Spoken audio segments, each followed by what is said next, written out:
Aujourd'hui, j'ai l'immense plaisir d'accueillir Kamel El Alemi. Kamel est un esprit à la croisée des chemins, ingénieur de l'école Mohammedia, journaliste, dirigeant de médias, écrivain contemplatif et stratège engagé. Il occupe aujourd'hui le poste de directeur général adjoint au sein du groupe Le Matin et est doté d'un parcours très riche. Il a évolué entre l'écriture, le conseil stratégique et la formation en conservant une constante, celle de replacer l'humain au cœur de son discours.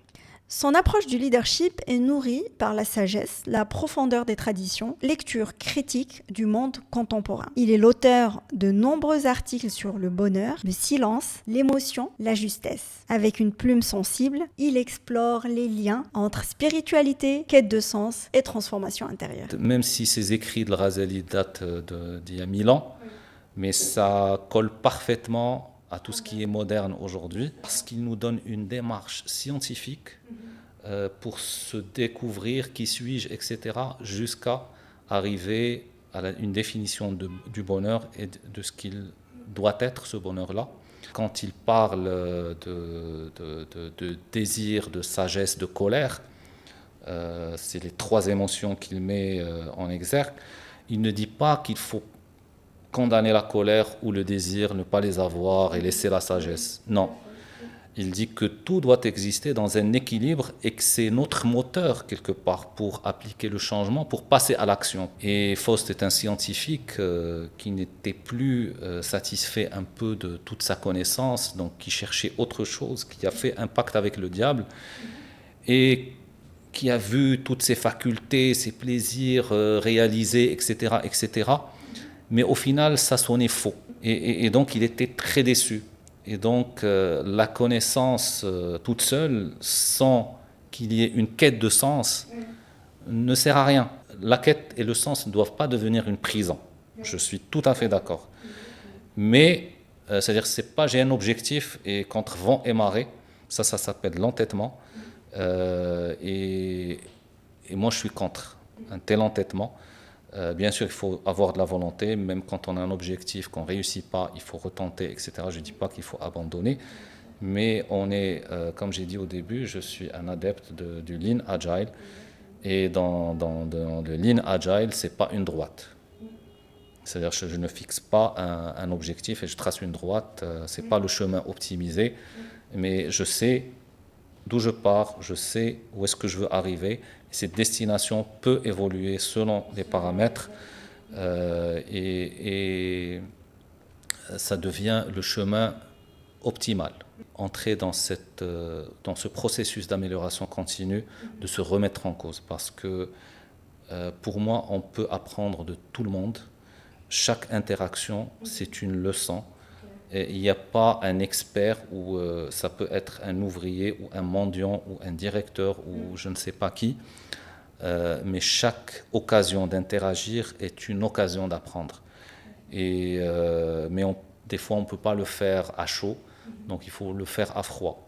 C'est très important dans notre processus de formation intérieure d'avoir justement cette remise en cause.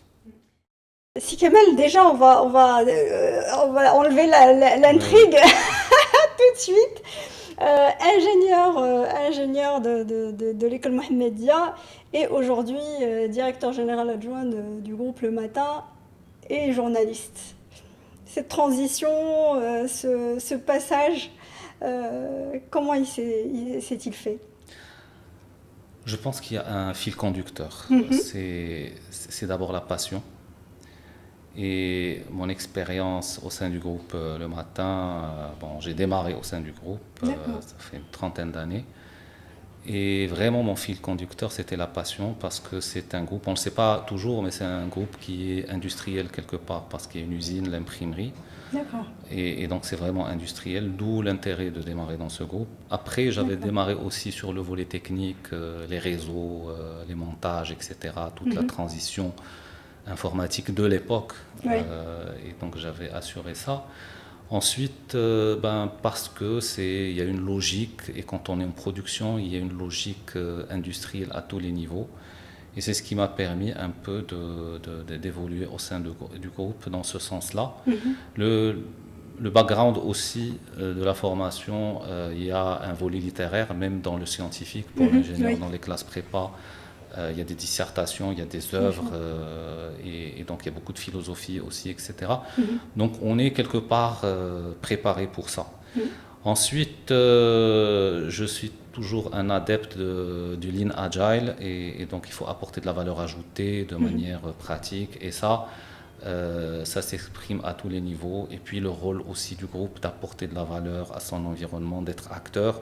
Ça m'a permis un peu aussi de prendre la plume, de transmettre des messages qui collent parfaitement à la ligne éditoriale et à mon éthique et mes principes.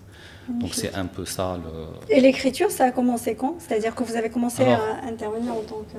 Alors l'écriture, avant j'écrivais pour moi-même, j'écrivais des poèmes, des choses dès que j'étais très jeune. J'aimais dessiner et écrire. Magnifique. Mais professionnellement, disons, ça fait 6 ans que j'ai commencé à écrire.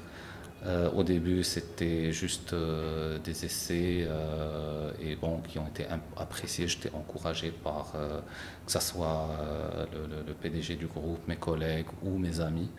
Et donc, comme ça, j'ai augmenté la fréquence et j'ai commencé à écrire plus souvent sur différents sujets.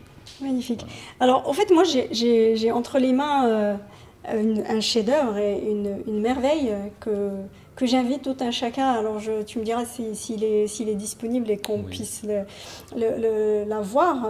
Et en fait, c'est un recueil quelque part de plusieurs articles qui sont apparus dans le journal Le Matin pendant le mois de Ramadan dernier. Ça s'appelle Éclat de vérité.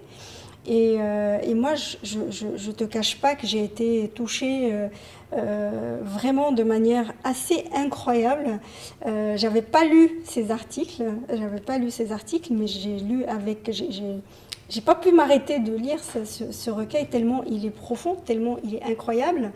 Et moi, la question qui me vient, c'est que est-ce que toutes les écritures que tu as pu faire vont dans ce sens-là, et je parle bien entendu d'humanisme, d'humanité, de spiritualité, de profondeur, de tradition, de sagesse, d'histoire un peu.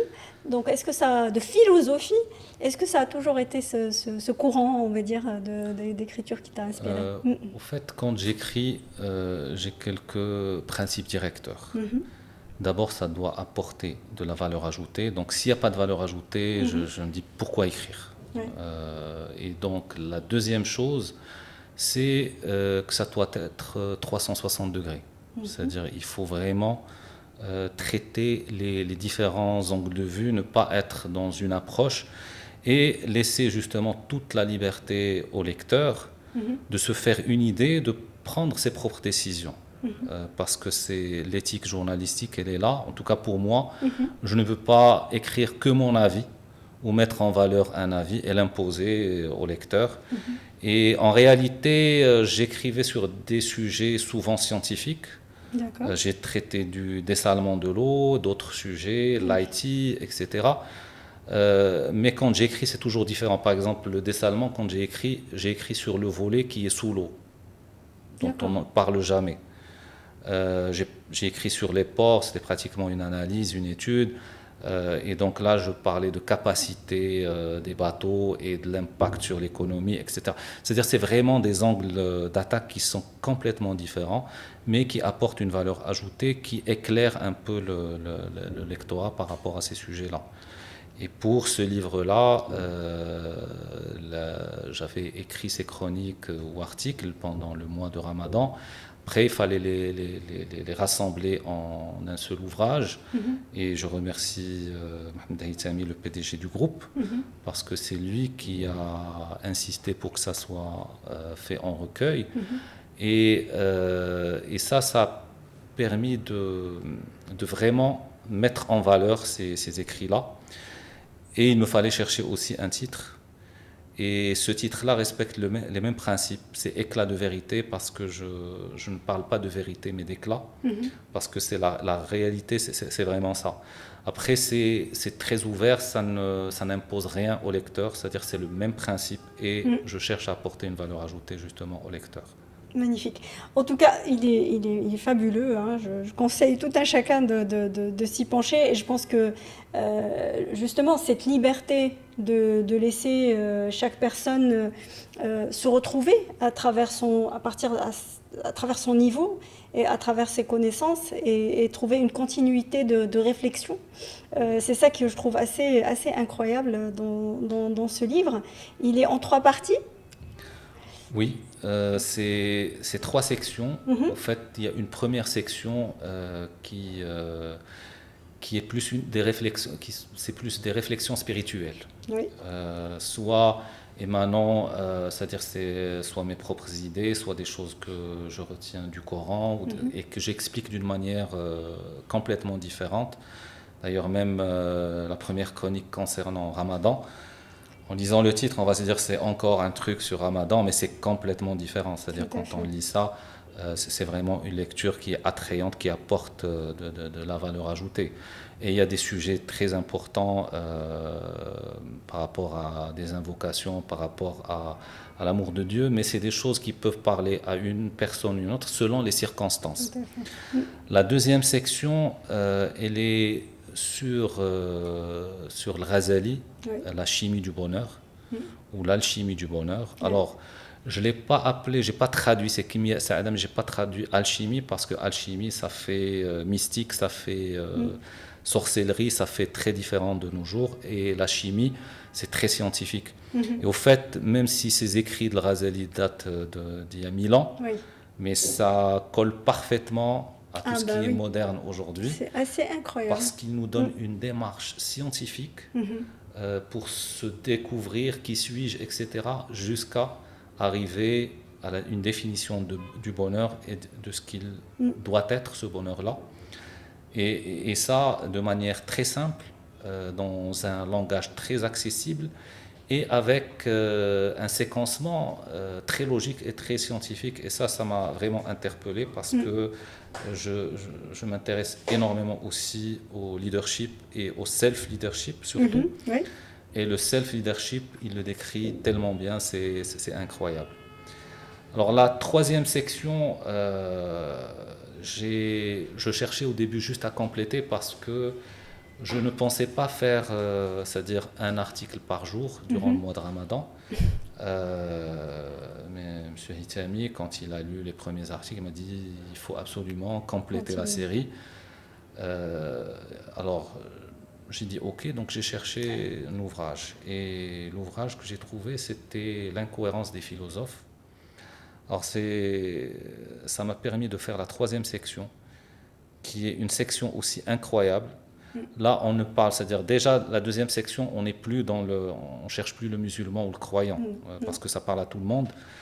Alors la troisième section, là aussi, ça parle à tout le monde parce que c'est des démonstrations plus ou moins basées sur une réflexion d'Al-Ghazali, mais qui est très scientifique quelque part. C'est une démarche très logique et confortée avec une approche, des différentes approches scientifiques actuelles.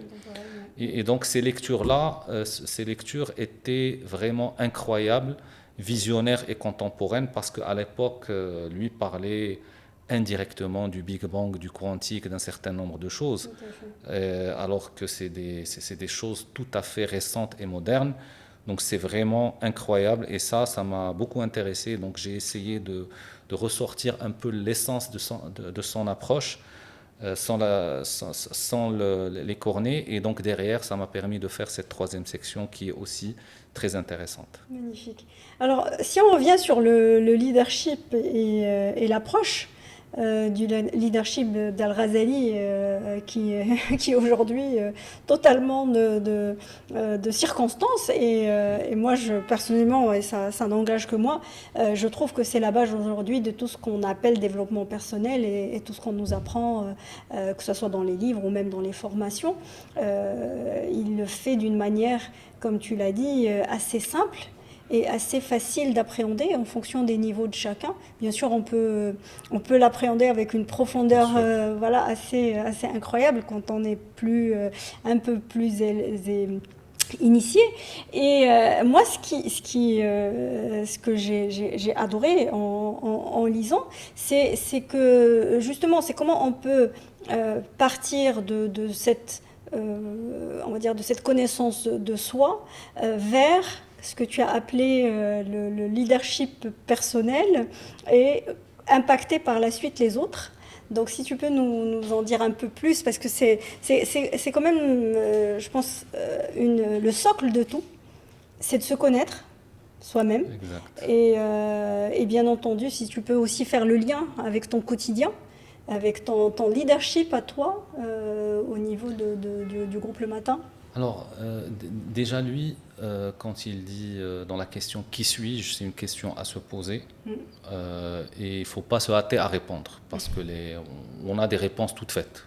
Chacun pense se connaître. Qui se connaît, tout à fait. Mais réellement, ce n'est pas le cas. Donc, c'est-à-dire il faut vraiment prendre le temps de faire le silence, de méditer, de ne pas être impacté par le bruit justement dans lequel on vit, avec le téléphone qui sonne, les messages, je ne sais pas quoi, même, c'est-à-dire être seul quelque part et se poser profondément cette question.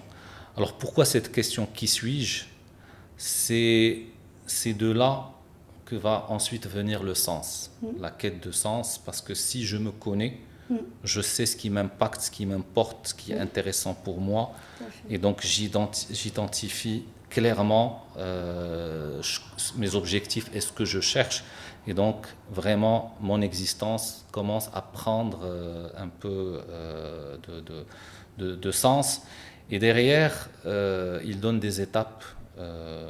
C'est-à-dire il explique que c'est pas facile. Une fois que je sais qui je suis, forcément je dois travailler sur qui je suis pour justement avoir des équilibres, en passant par les émotions, en passant par en purifiant le cœur, parce que c'est vraiment le cœur qui est très important, parce que notre cœur, c'est le maître de nos émotions.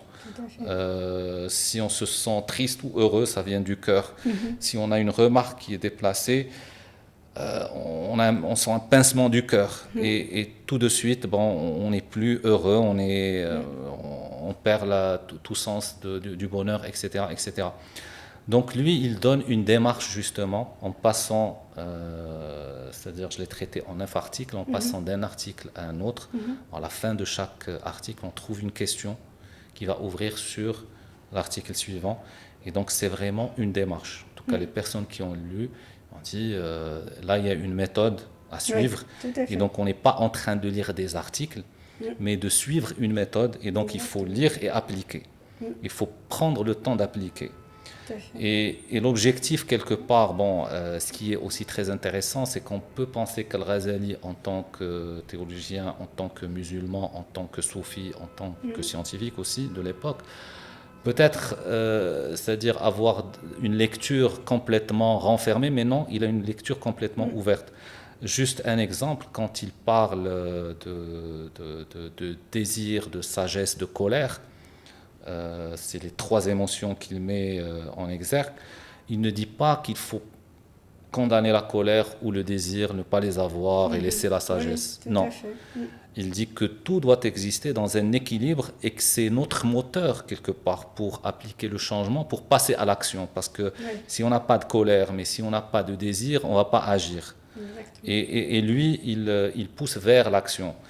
Et donc, on est là aussi dans l'intelligence émotionnelle, dans la compréhension de l'autre, parce que quand on s'écoute, quand on sait qui on est, on commence à mieux comprendre. Et c'est-à-dire avoir des personas, des gens qui sont autour de nous.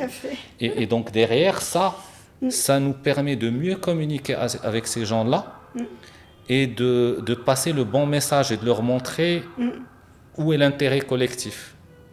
Et donc, derrière, pour qu'on parle de leadership personnel, si je n'arrive pas à me connaître moi-même, à maîtriser mes émotions, à purifier mon cœur, à faire toutes les étapes, comment je peux prétendre passer à l'action vers l'extérieur alors que mon fondement n'est déjà pas bon. Tout à fait. Donc on ne peut pas construire un immeuble sans fondation. Il faut avoir les fondations et vraiment ce côté intérieur est très important, c'est les fondations de toute action. Et ça permet d'avoir un alignement et d'atteindre les objectifs beaucoup plus rapidement. Et donc c'est un peu ça ce que j'utilise aussi dans ma vie personnelle.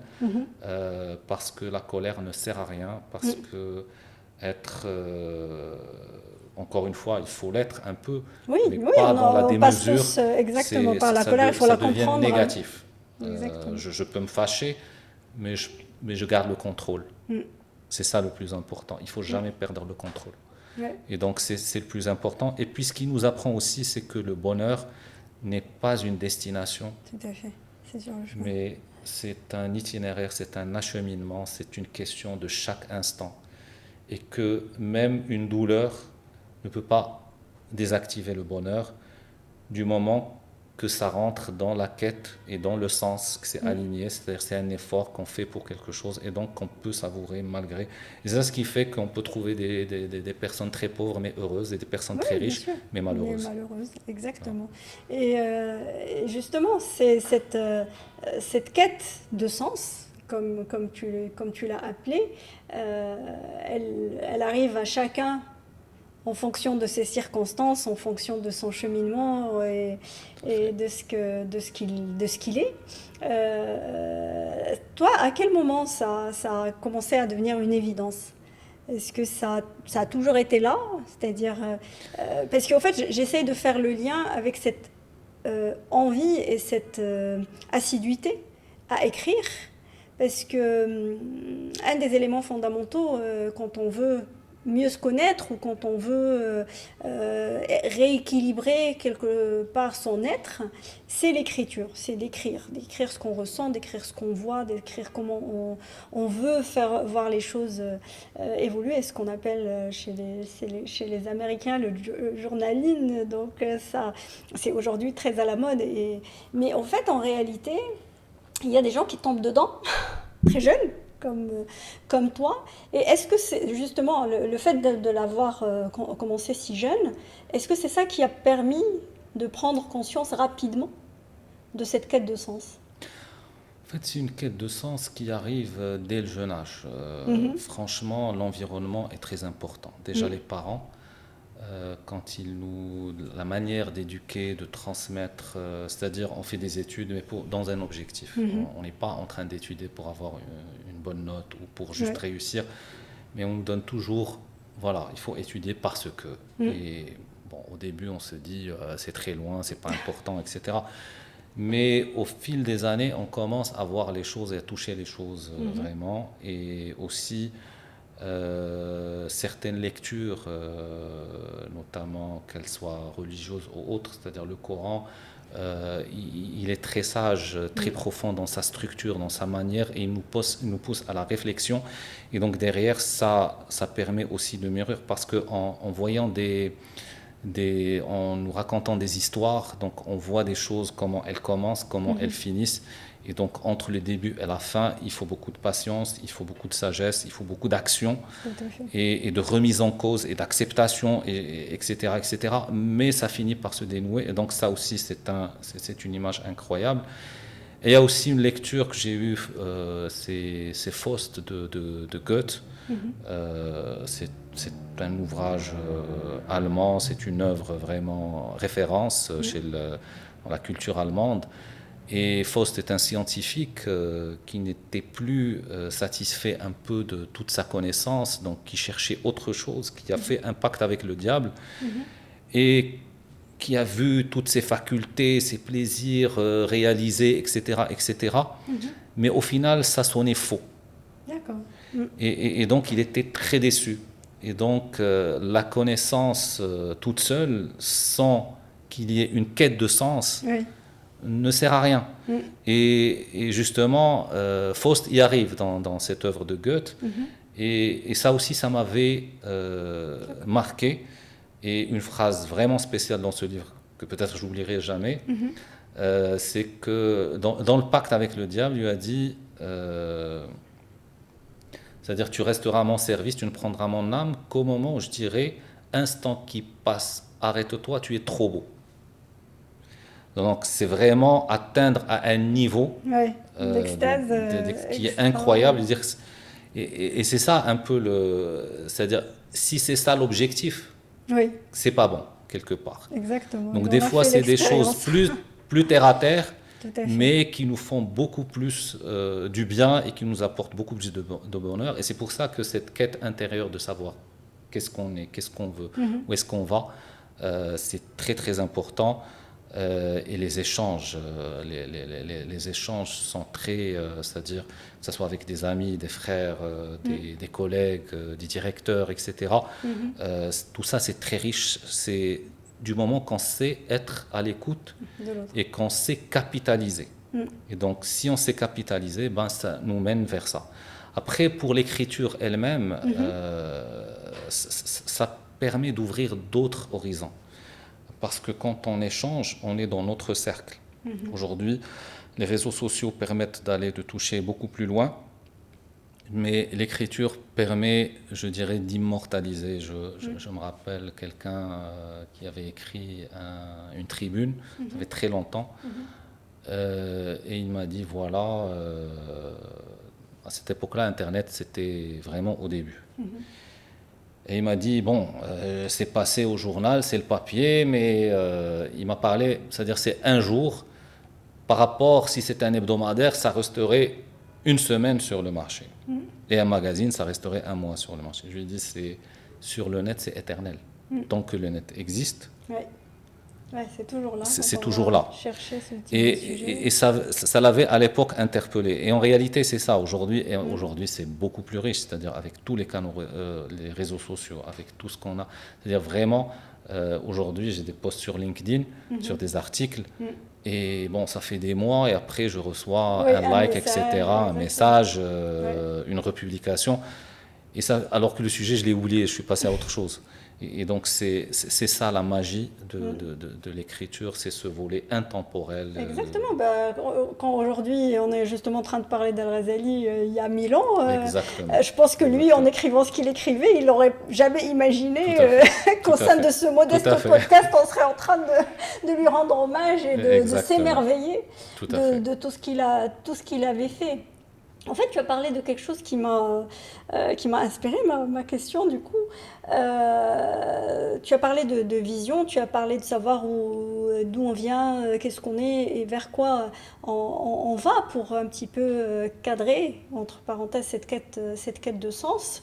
Moi, la question qui me vient, c'est que est-ce qu'on a vraiment besoin de connaître tout ça avec précision?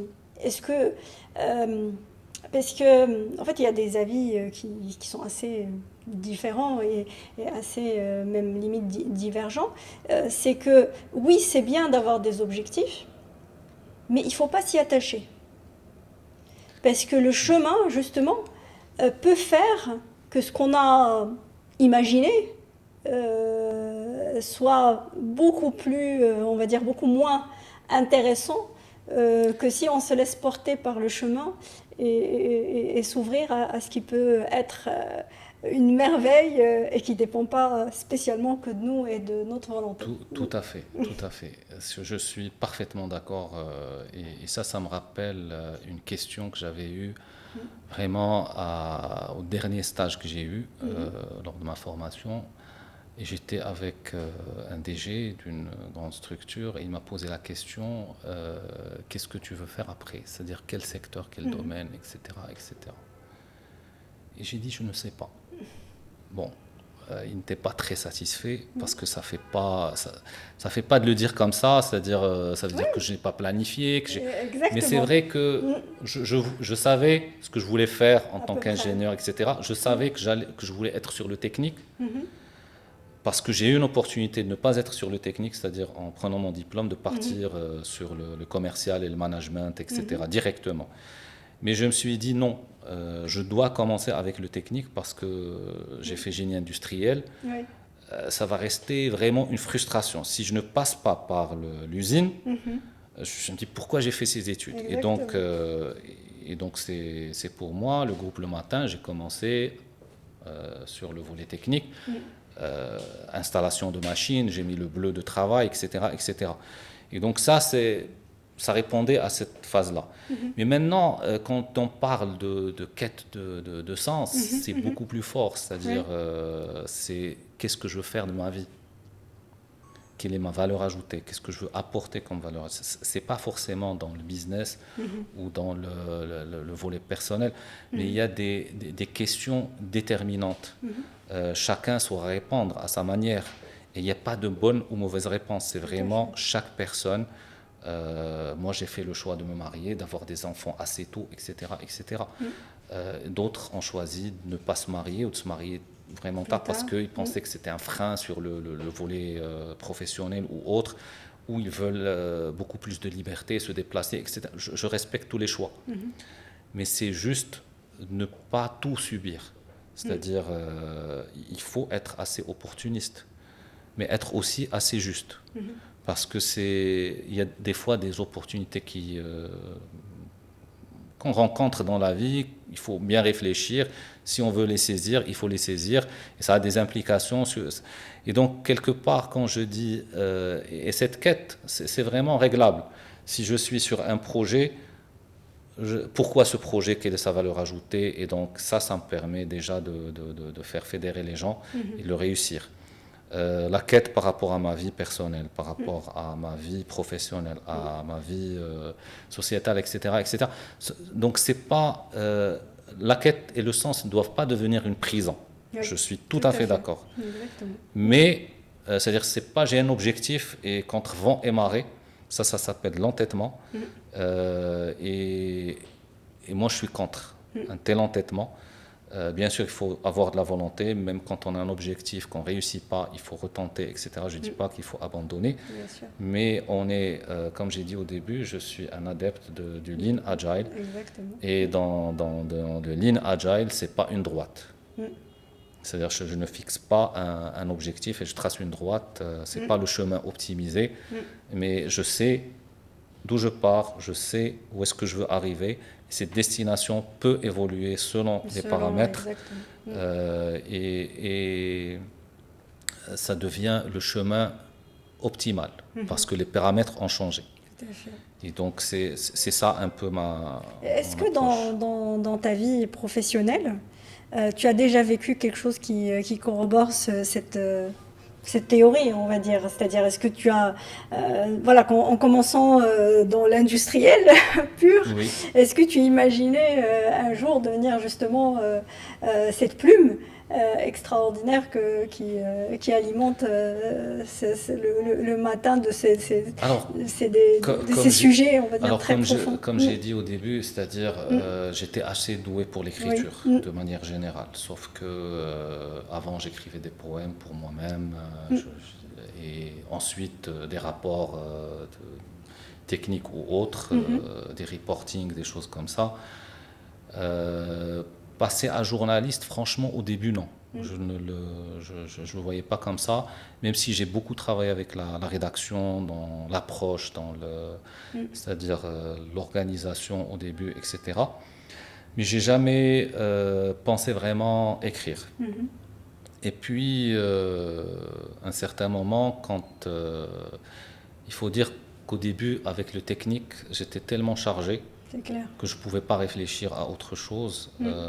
Après, bon, la structure a grandi, on a eu d'autres directeurs techniques, etc., qui étaient compétents, qui ont pris le relais. Et donc, c'est tout l'intérêt, justement, de faire confiance, de transmettre pour évoluer, parce que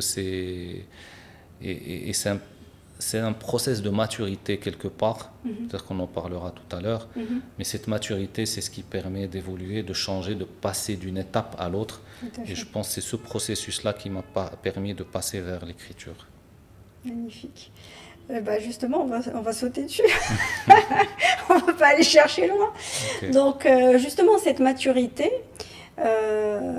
en la mettant en parallèle de cette connaissance de soi, de cette quête de ce qu'on est réellement et de à quoi on peut réellement aspirer et quelle est notre mission, comment elle nous fait arriver justement à cette maturité pour se sentir, je dirais pas sûr, mais confiant de nos pas.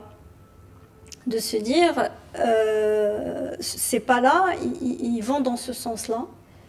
Bien sûr, j'ai le droit de me tromper, mais quel que soit le résultat, je sais que ça me rapproche petit à petit de cette destination. Au fait, cette maturité, c'est un process continu et il n'y a pas de hasard dans la vie quelque part. Je donne un exemple. Durant aussi ma formation, le premier stage qu'on fait, c'est un stage ouvrier.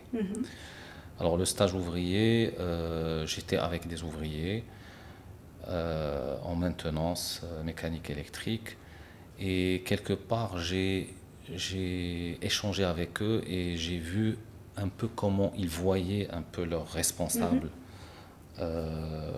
qui était un ingénieur et ils avaient une idée toute faite par rapport à cette personne-là, c'est qu'elle ne comprenait rien aux techniques.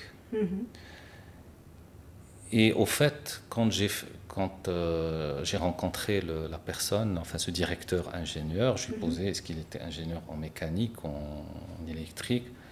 En fait, pas du tout, c'est une autre spécialité et il a beaucoup plus de responsabilités à part la maintenance, mais le volet maintenance, il ne s'y connaît pas. D'accord. Alors que pour eux, il est mécanicien, exactement, il est spécialisé, mais il ne comprend pas. Donc ce manque de communication fait qu'on se fait des idées complètement fausses c'est-à-dire c'est une disparité entre les deux, c'est une dichotomie incroyable, une séparation, il y a vraiment un mur entre les deux. Et à l'époque, je m'étais dit attention, il ne faut pas, c'est-à-dire quand je serai dans cette fonction d'ingénieur, il faut que je fasse attention à ça. J'ai eu la chance d'être dans un milieu très syndiqué, ce qui n'est pas facile. Et ça permet vraiment parce que quand on communique, on pense qu'on a transmis le message, même en faisant très attention, finalement, il y a toujours quelqu'un qui va mal le comprendre ou mal l'interpréter et le prendre négativement. Et ça crée tellement de tension pour rien. Tout à fait. Donc ça m'a permis de mieux comprendre un peu ces process-là et de mieux expliquer, de mieux communiquer, parce que quand on n'arrive pas à transmettre un message, il faut qu'on se remette soi-même en question. Ça veut dire qu'on n'a pas su mettre en place les mots et être assez clair et assez convaincant quelque part, parce que et ça permet de construire. Et ça permet aussi de préparer le terrain à quelqu'un qui va prendre le relais et pour partir vers d'autres responsabilités. Donc c'est ça un peu Il y a aussi le fait d'être volontaire, parce que il faut oser. Quand on a une proposition, c'est pas parce que c'est pas notre spécialité qu'on va la rejeter, mais c'est un défi. Et donc cette ouverture vers le défi fait aussi qu'on peut, c'est-à-dire créer des opportunités et gagner en compétences et en confiance et en considération et en réputation aussi. Donc c'est vraiment de cette manière-là que les choses se sont construites. Et au sein des groupes, j'ai dû passer des intérims sur différents postes, que ce soit le RH, que ce soit le finance, que ce soit le commercial, que ce soit un certain nombre de postes.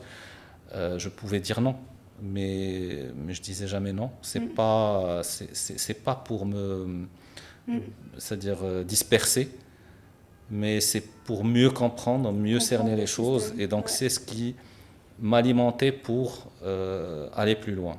Donc c'est ça C'est magnifique. Au fait, aujourd'hui, directeur général adjoint, il y en a qui vont y arriver d'un poste d'expert vers ce type de responsabilité. Mais quand vous dites avoir fait un petit peu le tour de l'écosystème de votre organisation et que vous en êtes aujourd'hui là, je suis sûre que dans le quotidien, dans la façon dont vous gérez vos relations, que ce soit avec la RH, justement, avec la technique, avec l'IT, avec toutes ces personnes-là, des choses des fois qui peuvent créer des tensions, forcément, parce qu'on ne connaît pas le métier de l'autre. Et donc, on part du principe que c'est facile et qu'il aurait pu faire que. Voilà, donc comment ça ça permet d'améliorer justement ce quotidien et rendre les relations au sein d'une équipe, d'un COMEX, d'une direction beaucoup plus intéressantes. Ben déjà, quand on parle le même langage, on se comprend mieux. Et quand on se comprend mieux, on construit plus ensemble. Et c'est ça ce qui est le plus important. Maintenant, il y a aussi un biais. À certains moments, il faut savoir se détacher. Parce que, c'est-à-dire connaître un métier ou l'avoir pratiqué sur une période ne fait pas de moi un expert. Et les personnes qui sont là, c'est des personnes expertes qui ont des carrières gérées dans ces domaines-là. Et donc, il faut rester très humble, à l'écoute, ne pas se dire non, je connais. Et là, ça devient aussi un mur. Et donc, c'est-à-dire la communication reste vraiment centrale. C'est-à-dire, et il faut vraiment conjuguer les efforts pour verser dans le même sens, dans la synergie. Pas dans le désordre. Et c'est ça l'exercice un peu qui est plus compliqué, plus subtil à faire. Et puis, au-delà de ça, aujourd'hui, tout évolue à une vitesse incroyable. Et c'est ça ce qui fait qu'on est dans un monde depuis Covid qui est complètement différent, de jour en jour d'ailleurs. C'est clair. Ça serait vraiment intéressant que tu puisses nous parler en fait des valeurs qui t'animent au quotidien. C'est-à-dire que moi, je peux les deviner là, de la discussion qu'on a eue jusqu'à maintenant. Donc il y a l'agilité, il y a la souplesse, il y a cette ouverture d'esprit. Cette capacité à être indulgent avec soi-même et avec les autres et de pas trop jouer le connaisseur. Donc, mais c'est quoi la valeur maîtresse de tout ça, de ce qui anime ton leadership, de ce qui anime ta façon de gérer aujourd'hui? Si on avait une ou deux, ça serait lesquelles? C'est-à-dire, d'abord, quelque part, il faut être sincère. Parce que si on n'est pas sincère, c'est pas bon. Et d'ailleurs, on devient très variable. Et donc, forcément, c'est perçu et c'est pas bon à la langue. Ensuite, il faut persévérer dans le bon sens parce que dans une entreprise, dans la vie, on passe par des moments, même durant les études, on passe par des moments difficiles. Et donc, si on n'est pas persévérant, on va s'auto-détruire. Je m'explique. Si un professeur, par exemple, pense qu'on n'est pas bon, qu'on est médiocre, et parce qu'il pense qu'on est médiocre, on va détester sa matière et on va agir négativement, on ne fera que confirmer son jugement. Si on persévère dans le bon sens, il va finir par se rendre compte qu'il se trompait, il va reconsidérer. Pareil, si on a un responsable qui pense qu'on n'est pas bon et qu'on persévère dans le bon sens et qu'on ne se mette pas à saboter, parce que dès qu'on se met à saboter, il y en a qui prennent cette position, ils se disent, bon, de toute façon, mon responsable n'est pas content de ce que je fais, il ne sera jamais. Donc je vais commencer moi aussi à ne pas venir partir, à tricher, à je ne sais pas quoi. Mais en adoptant cette posture, on ne fait que confirmer. Donc la persévérance, pour moi, est très importante. Et puis, le dernier élément, c'est la remise en cause. C'est-à-dire, c'est vraiment, à chaque fois, il faut se dire qu'est-ce que j'ai bien fait, qu'est-ce que je n'ai pas bien fait, comment j'aurais dû réagir à cette chose et entrer dans ce processus d'amélioration continue, de se remettre en cause. Parce que pour moi, on peut apprendre de tout le monde. Chaque interaction, c'est une leçon. Et il n'y a pas un expert où ça peut être un ouvrier ou un mendiant ou un directeur ou je ne sais pas qui. Mais chaque occasion d'interagir est une occasion d'apprendre. Mais des fois, on ne peut pas le faire à chaud. Donc il faut le faire à froid. C'est très important dans notre processus de formation intérieur, d'avoir justement cette remise en cause. Alors, dans ton quotidien de top manager, de directeur, quel est le temps que tu consacres à cette quête? C'est-à-dire, quel est le temps que tu prends pour toi, avec toi, pour dire, voilà, c'est là où je dois m'améliorer, ça j'aurais pu le faire de cette manière-là ou pas. Et puis surtout, voilà, est-ce qu'il y a un rituel, est-ce qu'il y a quelque chose d'assez cadré qui se répète, ou est-ce que c'est en fonction des jours et en fonction des circonstances? Alors, les deux. D'abord, quand on sort d'un test, entre guillemets, qui est un peu compliqué, il faut se remettre en cause tout de suite, il faut prendre un temps de réfléchir, ne serait-ce que pour retrouver son mood, retrouver sa confiance en soi et retrouver un peu, et donc atténuer et analyser, etc. etc.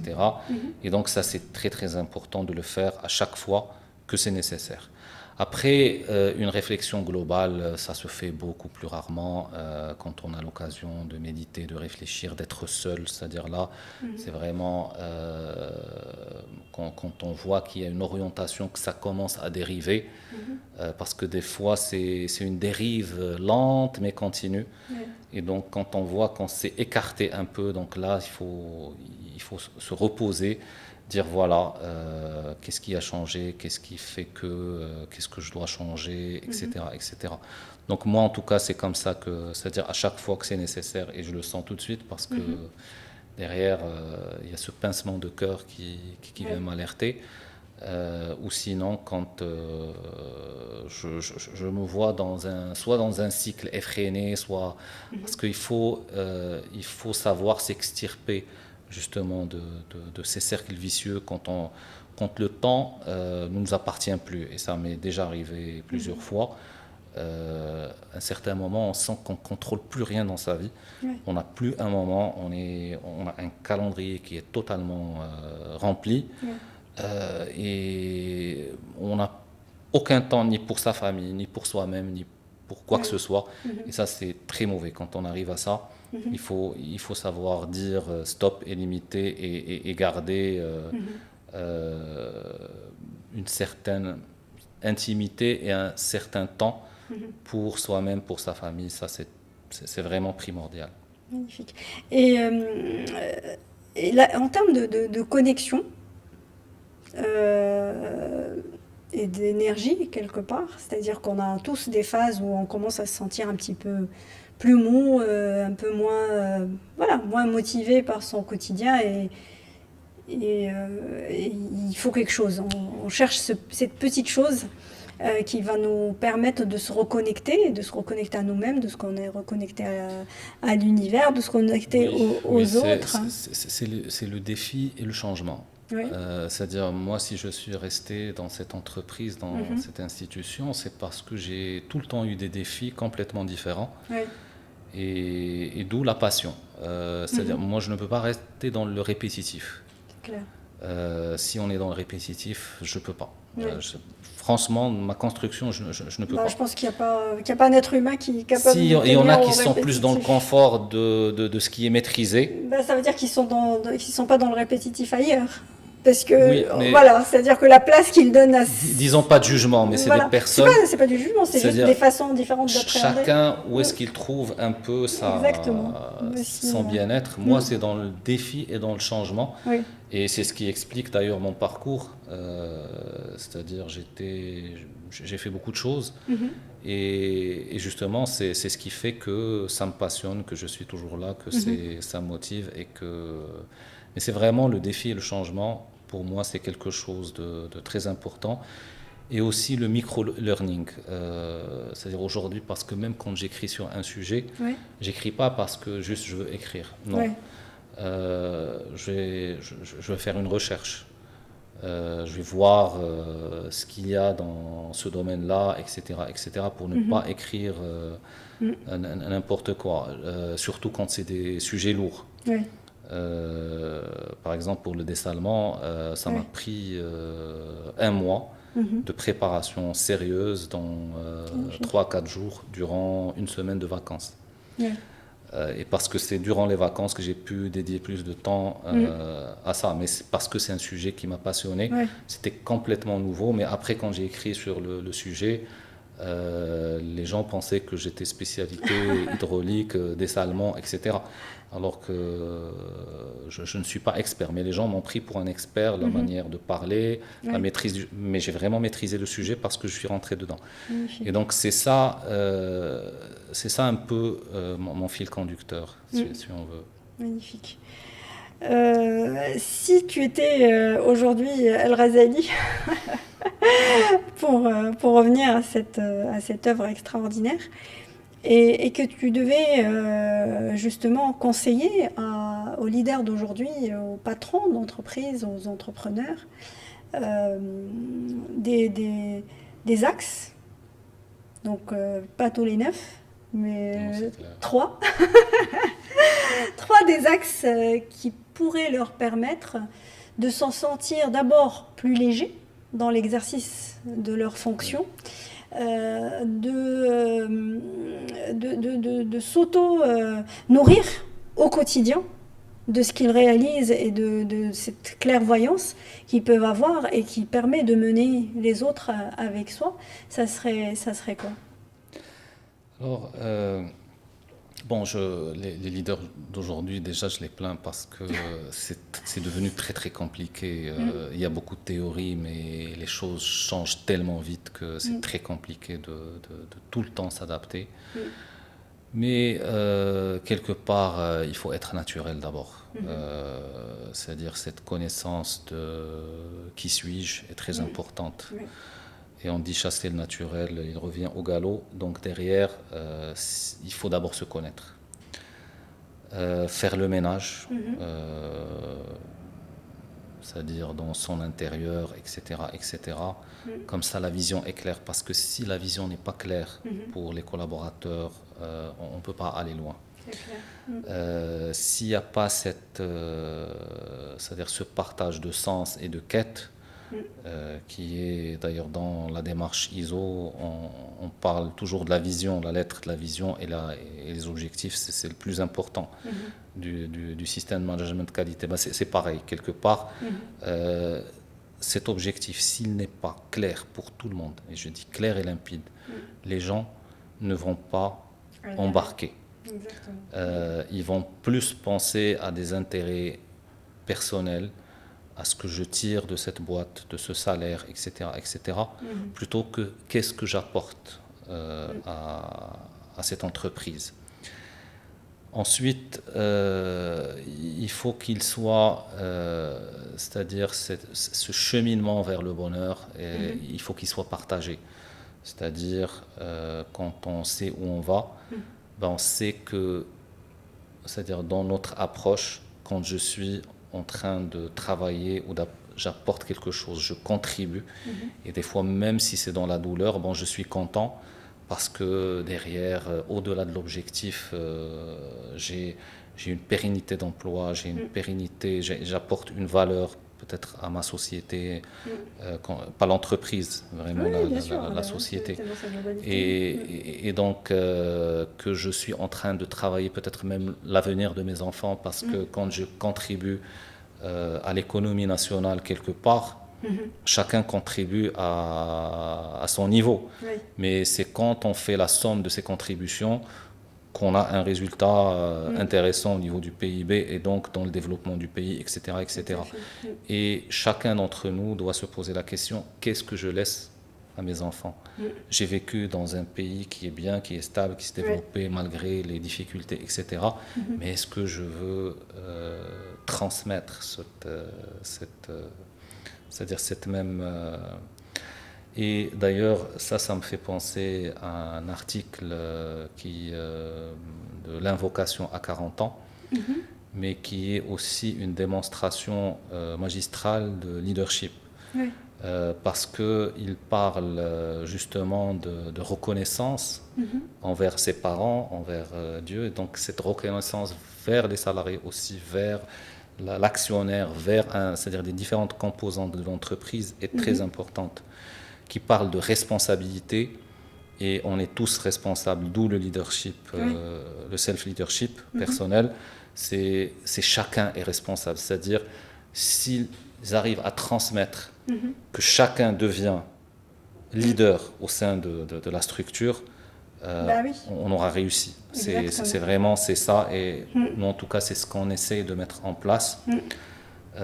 Ensuite, il y a la transmission. Qu'est-ce qu'on veut transmettre? Dans la sourate, on parle c'est-à-dire des enfants, etc., dans cette invocation, mais en réalité, c'est la transmission. Qu'est-ce qu'on veut transmettre? Et au final, on parle de la remise en cause. Quand on demande le maghfira, c'est-à-dire qu'on s'est quand même trompé, malgré toute cette volonté, cette responsabilité. On ne peut pas, personne n'est parfait, donc on a forcément des erreurs. Et cette demande de repentance, cette volonté fait que cette remise en cause permet justement de gagner même le respect de ses collaborateurs, de ses collègues, etc. etc. Donc pour moi, c'est un peu ces 4 piliers, si on arrive à les aligner, quelque part, on a déjà à 80% de la réussite. On est déjà à 80% de la réussite. Magnifique. Pour finir, Kamal, et merci infiniment pour cet échange. Un livre qui pour toi a vraiment été le catalyseur du changement, le catalyseur de la transformation intérieure, ça serait lequel? Alors, je dirais d'abord le Coran, parce que il me fascine, c'est incroyable, il est à plusieurs niveaux et chaque fois que je lis, j'ai une compréhension de certains passages que je n'ai jamais vus. En tout cas, j'ai l'impression de les avoir jamais vus. Et il me fait aussi poser des questions pour aller chercher des réponses. Et donc ça, c'est exceptionnel. Après, il y a Faust, dont j'ai parlé, qui peut sembler, on parle de diable, etc. Mais c'est incroyable les leçons qu'il donne par rapport justement aux limites du matériel. C'est-à-dire le matériel, lui, il est là, mais ça ne peut pas être une quête absolue parce qu'au final, il y a une grande déception. Et quand on lit la vie de Faust, on le comprend. Et c'est incroyable que ça soit dans la culture allemande, mais... mais c'est très fort, c'est très fort. Il y a aussi l'art de la guerre qui m'a été offert par un de mes anciens PDG, qui est aussi magnifique parce que ça donne toute la place à la connaissance de l'autre, à la stratégie, etc., etc. Donc pour moi, c'est vraiment un incontournable. J'ai découvert dernièrement, bien sûr, ces 2 livres d'Al-Ghazali. Et je suis en train de creuser un livre d'Ibn Arabi qui concerne les conquêtes spirituelles à la Mecque. Et c'est vraiment aussi, ça a des approches aussi très différentes de ce que je connaissais jusqu'à présent. Et ça m'a aussi fasciné, et donc je suis en train d'essayer de mieux le découvrir, de mieux comprendre, parce qu'il parle de l'insan al-kamil, l'être parfait, alors que de prime abord on peut dire le parfait c'est Dieu, mais l'approche, l'explication qu'il donne est vraiment fascinante, et ça rejoint Éclat de vérité, parce que lui, juste en résumé, il fait que Dieu est parfait et l'homme est l'image de Dieu, mais dans des éclats. Pas dans une continuité. Et je trouve cette image aussi très intéressante, très fascinante. Et tout ça complète un tableau chez moi pour une meilleure compréhension du monde et une meilleure interconnexion. Donc, voilà. De toutes les manières, je pense que ça c'est valable pour tout un chacun. Quand on commence cette quête, tout va converger pour qu'elle soit la plus extraordinaire possible. Et surtout qu'elle puisse être dans la continuité. C'est-à-dire que je pense que chacun a son niveau et chacun va se reconnaître dans ces phrases-là. Mais quel que soit le point de départ, c'est réellement une continuité et chacun la vit. C'est très, très authentique pour chacun et c'est ça Tout à fait. qui rend l'être humain extraordinaire. C'est un chemin infini. Exactement. Tout à fait. Exactement. Tout à fait. Exactement. En tout cas, j'ai été ravie. Moi aussi. Merci beaucoup, Kamel. Franchement. J'ajouterais juste une Oui, chose. bien Pour sûr. ceux qui veulent le livre, Oui. il est sur la plateforme Kitab de tel quel, en D'accord. ligne. On Oui. peut le commander en ligne. sur Super. la En tout cas, on vous mettra le lien de la plateforme s'ils Ok. ont. Voilà. Oui, sans lien. Et puis franchement, il est très très facile à lire et il est juste waouh, il est vraiment Merci extraordinaire. En tout cas, merci beaucoup. Merci. C'était un honneur pour moi Bah, de faire tout plaisir est cet pour moi. entretien avec toi. Merci beaucoup. Et j'espère à très vite. Plaisir. Merci beaucoup. Vous venez d'écouter un nouvel épisode de CEO Enlightenment. Dans ce voyage, à travers l'expérience et la conscience des dirigeants, une vérité s'impose. Le leadership éclairé ne se mesure pas seulement en résultats, mais en alignement avec soi, avec les autres et avec le monde. Chaque décision, chaque choix est une opportunité de grandir, de transmettre et d'inspirer. Merci d'avoir partagé ce moment avec nous. Si nos discussions font écho en vous, alors abonnez-vous, partagez cet épisode et rejoignez-nous pour la prochaine conversation sur CEO Enlightenment.